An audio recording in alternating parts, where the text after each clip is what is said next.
소개를 못했습니다. 제 소개는 딱 1분으로 끝내고 나머지 시간이 부족하니 제가 할 내용도 요약하겠습니다. 제가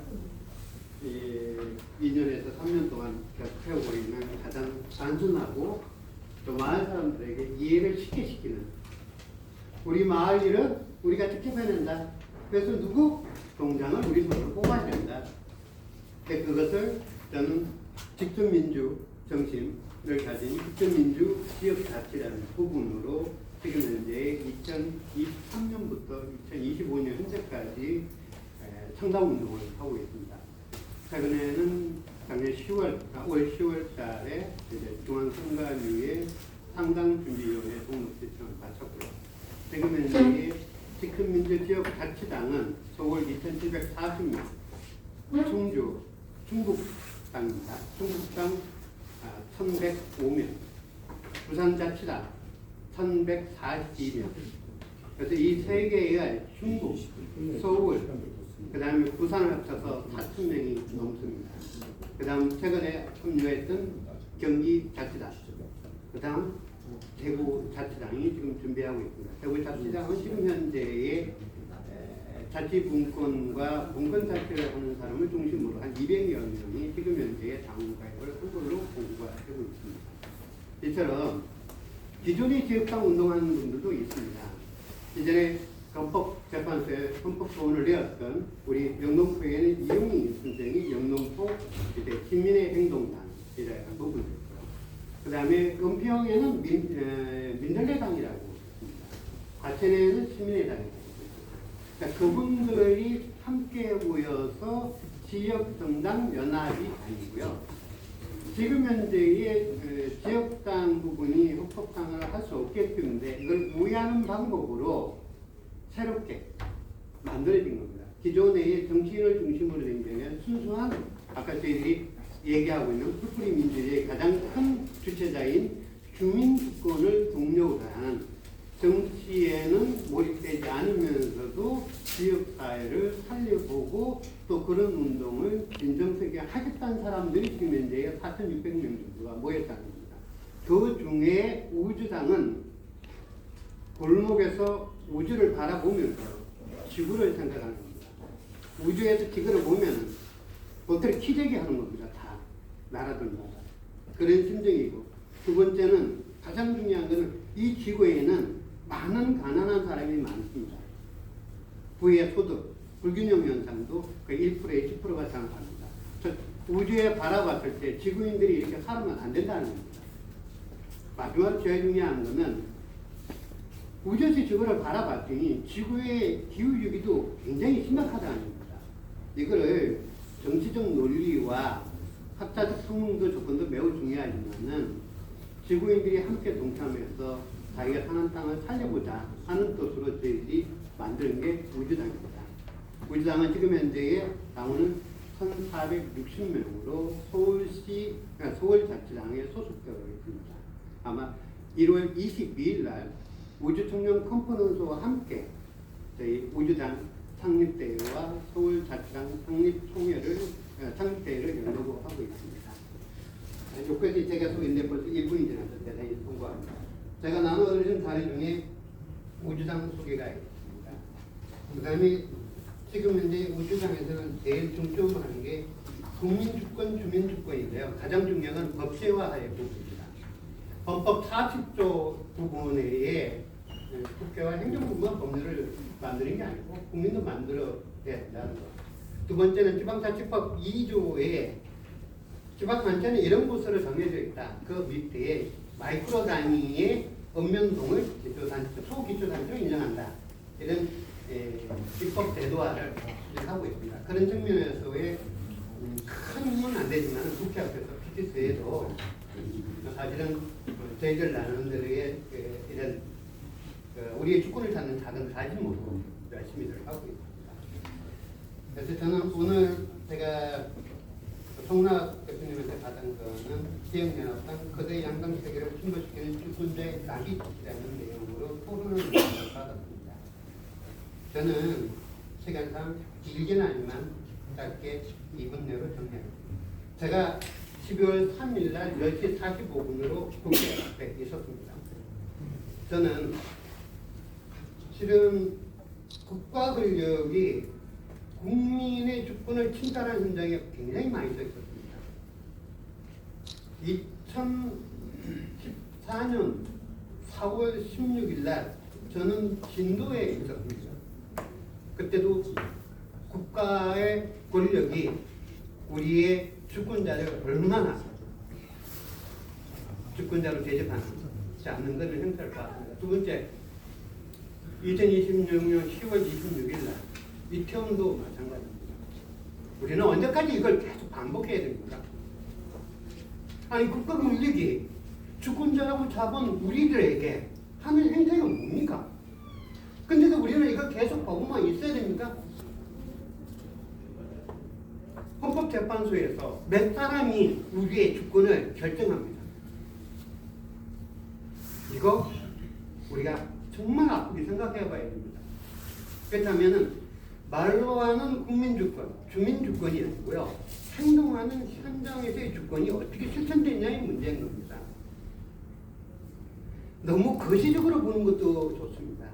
그건 당연히 해야 될 일이죠. 그러나 많은 사람들은 미시적으로 접근 방법이 훨씬 더 민주시민 제도화를 할 수 있고요. 행동할 수 있는 깨어있는 시민으로 만들 수도 있습니다. 그렇다면 우리는 거시적인 측면에서만 소위 말하는 국민주권을 강조해야지 미시적인 측면에서의 우리의 주권을 강조하는 것을 해본 적 있냐 이거죠. 박홍성 전 마포구청 청장님이 계시지만 저 한 말씀 물어보겠습니다. 우리 서울 시민들은 쓰레기 분류를 어느 지역보다 잘합니다. 90년 이후부터 자발적으로 쓰레기 분리를 합니다. 이거 왜 자원봉사를 하게 하는 겁니까? 우리 마을 주민들에게 할 일도 많은데.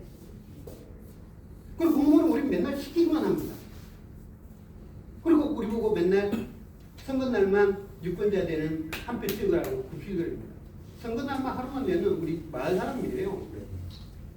우린 그런 거 거부해야 됩니다.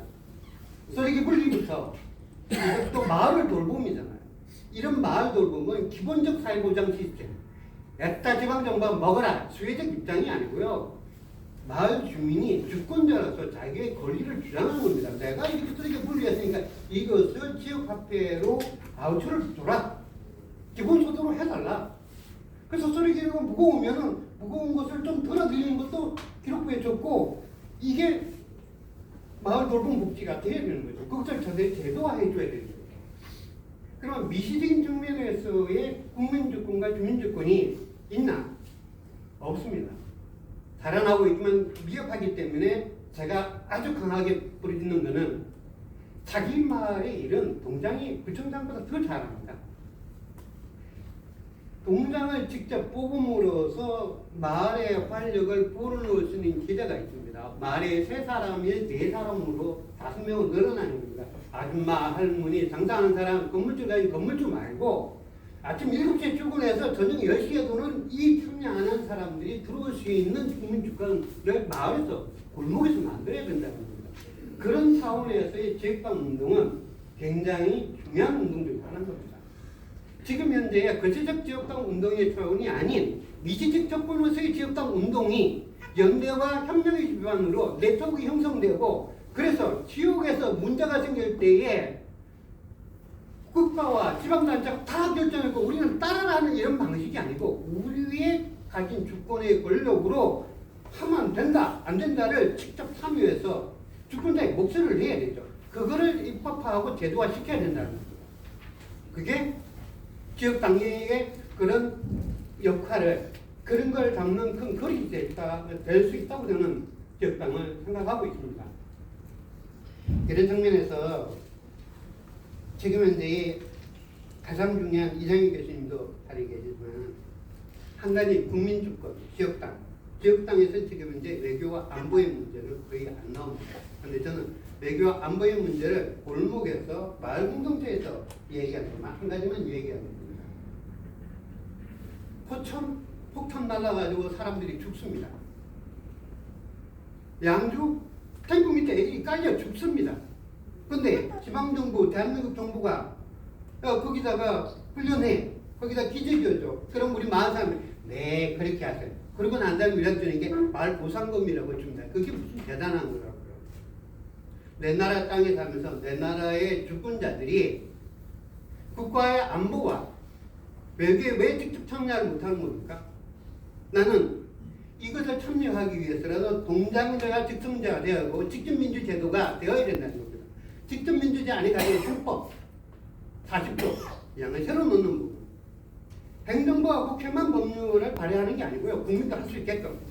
두 번째는 지방자치법 2조 부분에서 하나를 더 추가하는 거죠. 왜? 마이크로 단위의 기초단체 부분을 넣기만 하면 됩니다. 읍면동을 초기초단체로 한다. 그럴 때에 나머지는 어떻게 이거는 나머지 문제는 그 절차에 따른 관련 단체나 관련 법안을 또 만들어내면 됩니다. 그건 다음 문제고요.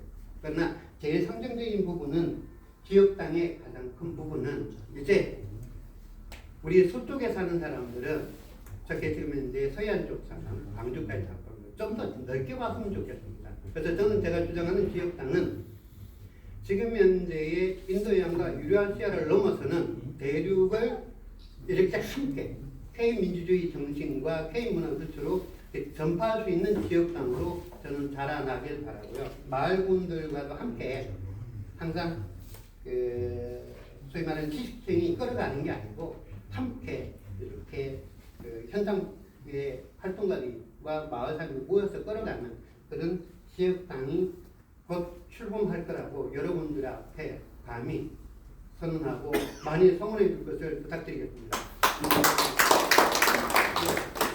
소영구 대표님 감사합니다.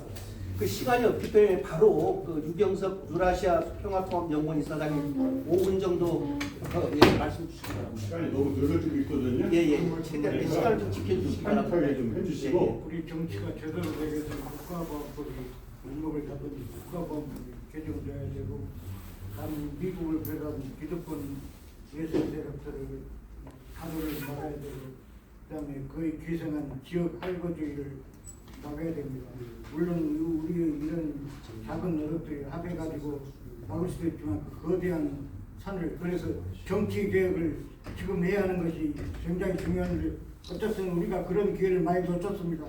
지금은 굉장히 중요한 타이밍이고 지금을 놓치면 기회가 없기 때문에 그것을 해야 한다, 그런 말씀을 드리고, 우리 양 선생님 말씀, 좋은 말씀 많이 들었고, 지방자치제에서 스위스, 저도 국민 참여해서 스위스로 가기를 굉장히 하나의 모델로 보고 있습니다만, 그건 지역의 범위 문제가 아니라 정치의 질의 문제고 사회 개혁의 그런 틀 속에서 논의가 돼야 할 것이라고 저는 그렇게 보고 있고요.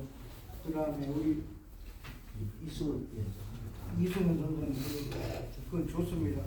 어차피 이재명 정부 국가시민심의위원회 이재명 정부가 국민 정부를 참 표방했었고, 과연 지금 우리 한국이 대한민국이 주권자가 국민 주권자인가는 다음에 또 논의를 볼지라도 어쨌든 이재명 정부가 국민 주권 정부를 표방했기 때문에 그건 좋고, 비록 미미하지만 외국에 보면은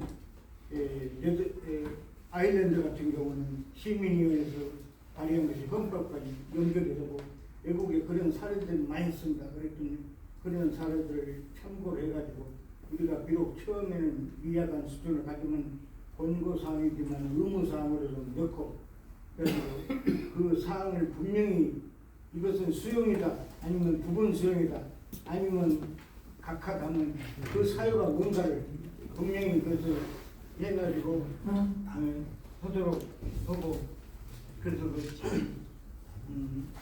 여기 윤기종 선생님도 오셨지만 안산 시민활동도 많이 하시고 여러 가지 분들이 많습니다. 그래서 그런 분들이 전부 다 모여가지고, 전부 다 모이면 아까 나비 효과 이야기했지만은 이 거대한 흐름 속에서 우리가 혼자는 안 되지만 이 촛불혁명의 흐름 속에서, 빛혁명의 흐름 속에서 힘을 합하고 방향을 정하면 저는 뭔가를 잡을 수 있다고 저는 그렇게 생각합니다. 촛불혁명 당시 우리가 사법개혁을 외치면서 검사장들 직선, 법원장 직선을 외쳤고 거의 전부 대사로 갔는데 문재인 정부의 그 참모들이, 그때 당시 참모들이 자기들이 집권할 것 같으니까 회원을 늦췄잖아요. 그러면서 지들 다 개혁도 못하고 문재인도 검찰한테 작살나고 지금 오늘날까지 이 상황이 됐습니다. 이런 게 이재명 대통령이 개혁을 한다고 하고 또 국민 주권 정부를 선언했기 때문에 개혁이 성공하길 바라고 전부 다 힘을 합해서 지혜롭게 헤쳐나갔으면 합니다. 감사합니다. 고맙습니다. 유경수 이사장님 다시 한번 큰 박수 부탁드리겠습니다. 그 시간이 없기 때문에 플로에는 2분 정도만 질문을 일단 받도록 하겠습니다. 나중에 모든 행사 끝날 때 시간이 되면은 그때 또 추가로 질문을 받도록 하고 한 2분 정도만 질문을 받도록 하겠습니다. 혹시 말씀. 저 말씀 잘 들었습니다. 그 제가 먼저 소속 말씀 주시고. 예, 아까 말씀드린 저는 IT 기업 그 포럴톤 주식회사의 대표 윤필환입니다. 처음에도 말씀드렸었는데 아마 선배님들께서 예, 아직 그 AI나 이런 것들 아무래도 예, 새로 만들어진 거니까 잘 모르셨나 봐요. 근데 이렇게 다시 한번 설명을 드려보겠습니다. 지금 말씀 주신 모든 것들이 카카오톡 다 쓰시죠? 거기에 자동으로 막 올라오는 거예요. 우리가 여기서만 얘기하면 아까 말씀하신 것처럼 이게 뭐 정치에 반영이 안 된다 그래서 법을 고쳐야 된다, 제도를 고쳐야 된다, 뭐 직접 민주주의 해야 된다. 근데 잘 안 되는 거 아시죠? 근데 카카오톡에 전 국민이 다 등록이 돼 있고요. 뭐 의원님들 여당 야당 다 있고 이렇게 국민들이 뭐 어떻게 모였든 간에 모여서 뭔가 얘기를 하면 그게 의원님들한테 계속 올라가는 거예요. 그러면 그게 직접 민주주의 아니겠습니까? 감히? 그래서 어느 정도는 이해하시겠죠? 저는 쉽게 말씀드려서 여기 선배님들 많이 계시니까 훌륭한 선배님들 많이 계시니까 최근에 카카오톡이 아주 타이밍도 좋지 않습니까? 사고 크게 쳤지 않습니까? 신고 목록 가지고 아주 저 말도 안 되는 짓을 하다가 도로 저 원상복구까지 가긴 했지만 사실은 조직이 엉망이기 때문에 그 짓을 한 거예요. 그래서 그거를 아까 제가 처음에 말씀드린 것처럼 그러니까 선배님들이 원하시는 모든 것을 거의 해결할 수 있는 방안이거든요. 나라에다가 전자주민증 만드신 거에다가 저 국민소통 채널로 저 채팅 기능 좀 넣어보십시다. 요거 하나 건의해보세요. 그러면서 뭐 감히 여기 방송도 되고 있겠지만 뭐 어쨌든 제가 속이자는 뜻은 아니니까 뭐 직접 민주주의 뭐 이런 거 한다고 하지 마시고 일단은 카카오톡이 전 국민 소통 채널인데 이게 사기업이 막 엉망으로 운영을 해서 이거 안 되겠다. 그래서 국가가 관리하는 전자주민증에 거기다가 채팅 기능을 넣고 민생 쿠폰도 그걸로 나눠주고 뭐 이렇게 하면 좋을 것 같다고 하시면 그거 이렇게 운영만 뭐 예를 들어 뭐 저는 전혀 이해관계 없습니다. 관심도 없고 사실 카카오톡이 제 기술도 카카오톡에 훔쳐가가지고 저는 뭐 카카오톡을 잡아서 써도 상관은 없다고 생각이 드는데요. 네, 거의 다 말씀드렸습니다. 하여튼 예를 들어 저 같은 제가 저라고 말씀드려서 뭐 청구하지만은 아무 생각 없는 제 사심 없는 저 기술 잘 아는 운영진을 한테 맡겨놓지 않습니까? 그럼 지금 선배님들 말씀하신 거 거의 다 돼요, 그냥. 예, 다 될 수 있습니다. 믿고 한번 맡겨주세요. 마지막 다시 한 번만 말씀드리면 제가 지난 정부에서는 심지어는 그 법제처장님이 포함되어 있는 회의에 가서 이런 말씀드렸습니다. 이제는 법을 만들 필요가 없습니다. 인공지능이 카메라로 다 보고 있어요. 지금 무단횡단 하려고 그러세요? 그거 범칙금 얼마입니다? 다 가능해요. 그러니까 이제 과거의 틀에서 약간 벗어나실 필요가 있습니다. 그래서 꼭 전자주민증에다가 채팅 기능 넣자고 해보세요. 그거 하시면 다 해결됩니다. 예, 고맙습니다. 감사합니다. 질문은 나중에 우리 혹시 다른 질문 한 분만 더 제가 조언을 좀 드리려고 하는데요. 말씀하십시오. 예. 저는 2004년도 제가 민주노동당 활동을 하다가 2008년도에 진보신당하고 갈라질 때 저는 갈라지면 정치 떠난 데가 떠났거든요. 정치 떠났고 그때 이제 안 떠났으면 민주노동당이 분당이 안 되고 했으면은 지금 전 정권을 저는 잡았다고 감히 생각을 하거든요. 그리고 지금 여러분들 시민단체들 모래알이라고 저는 생각하거든요. 저는 통합을 했으면 좋겠다. 뭐 우리가 작은 힘을 가지고 힘을 쓸 수도 없는 거고. 그러니까 이제 각각의 어떤 나름대로 어떤 작은 시민단체들이 이제 모래알이 되지 말고 사람처럼 좀 뭉치가지고 그 안에서 나름대로 힘을 좀 키워가지고 나중에 어느 정도 됐으면 그때 나름대로 이제 분당을 하든지 말든지 지금은 좀 사람처럼 뭉치게 될 때다. 지금 전부 다 제가 봤을 때는 모래알처럼 보이거든요. 그래서 제 말이 좀 조언이라고 이야기했으니까 좀 참조해 주시면 감사하겠습니다. 예, 고맙습니다. 그 많은 분들 그 질문을 더 받고 싶지만 한 분만 더 받겠습니다. 예, 말씀. 궁금한 거 하나 여쭐게요. 운전공장 직선제 관련해서 네, 네. 지금 시범적으로 직선해온 곳들이 있지 않았나요? 있습니다. 지금도 시범적으로 그 사례와 결과는 지금 어떻고 그게 지금 그 모델이 되고 될 수 있는 건지 확장성이 있는 건지 예, 그거 좀 한번 말씀드려 주세요. 시간이 제약돼서 딱 1분 내로. 1분 지금 현재의 그 시행한 적이 있습니다. 서울시 독산동 같은 경우는 지금 현재의 전남 순천 쪽에서 실시하고 있습니다. 근데 그것이 이제 그 전체 지난번 과거의 부분을 그냥 운명동장 추천제죠. 추천제 부분에서의 결과는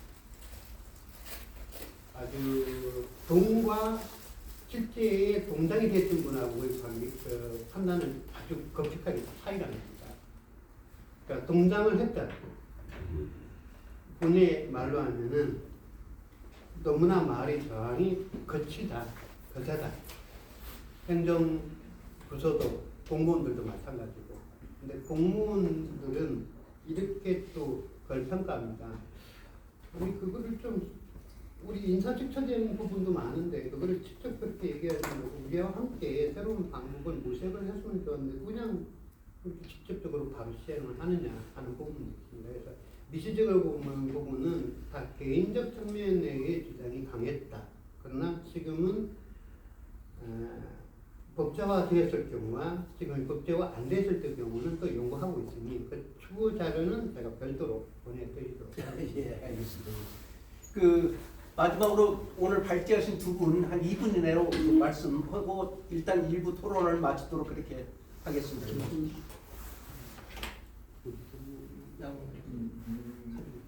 그 지금 이제 혹시 제 의견이 잘 전달된 건 맞나요? 아까 주민자치위원회와 다르게 제기됐던 풀뿌리 민주주의에 있어서 굉장히 중요한데 읍면동 단위에 있어서의 주권기관으로서 그 자치 정부화하는 법제화 되어져야 된다라고 하는 것 그렇게 해서 그렇게 될 때 비로소 풀뿌리 민주주의가 제대로 이렇게 전개되어질 수 있다. 그리고 그것을 잘 풀뿌리 민주주의라고 하는 것을가 정치행위고 그리고 그 정치적 통합력을 형성하고 만들어 나가기 위해서는 그게 지역단과 같이 연동되어져서 전개되어질 때 진짜 풀뿌리 민주주의의 완성의 바른 길이고 빠른 길이다. 이렇게 정도로 제가 정리해서 전달드렸는데 그것에 대해서는 잘 이해가 되신 거죠? 예, 잘 됐습니다. 네, 그리고 그 모형이 실질적으로는 유럽 쪽에서는 대단히 일반화되어 있다라고 하는 것이고 그 가장 첨예하게 그것을 잘하고 있는 것이 또 우리 사정과는 좀 더 다르지만 스위스 모델이 매우 우리가 한번 검토해 볼 필요가 있겠다. 이런 정도로 전달드리겠습니다. 예, 고맙습니다. 이어서 이승훈 위원장님. 네, 뭐 대체적으로 뭐 제가 말씀드렸던 것뿐만 아니라 굉장히 다양한 의제들이 얘기가 많이 나왔고 큰 틀에서 동의하는데 기본적으로 나도 국가가 뭐 하는데 좀 참여하고 싶어. 근데 너하고는 생각이 좀 다른데? 라고 했을 때 이분들이 토론할 수 있는 훈련은 잘 돼 있을까? 이 부분에 대한 이야기를 드린 겁니다. 사실은 제가 말씀드린 건. 그래서 한국 사회가 좀 더 토론이 훈련되고 민주주의의 어떤 기반들이 과정을 통해서 만들어지는 걸 좀 체계적으로 설계해보자의 핵심이 있어요. 사실은 아일랜드 사례뿐만 아니라 뭐 덴마크 펠케메데라든가 혹은 뭐 많잖아요. 스웨덴의 그 뭐죠? 뭐 하여간 이런 모델들을 많이 검토를 했었는데 이거는 해외 사례를 똑같이 여기에 적용할 수 있는 건 단 하나도 없어요. 그런데 그래서 지금 이제 이런 어떤 시민사회 지혜들이 좀 모여야 할 텐데요. 그런 과정에서 또 찾아뵙고 여쭤보기도 하고 조언을 많이 구하도록 하겠습니다. 예, 고맙습니다. 오늘 두 분 발제와 두 분 토론단을 위해서 다 힘찬 박수 부탁드리겠습니다. 시간에 많이 오버하신다. 제가 제가 30초만 쓰겠습니다. 오늘 그 2부 사회를 맡으실 이장희 그 명예 교수님 오셨습니다. 말씀하실 때또 몇 분들 소개 좀 해주시죠. 그리고 잠깐 쉬시면 여기 이렇게 과자라든가 떡이 있으니까 음만 쉬겠습니다. 네, 수고하셨습니다. 감사합니다.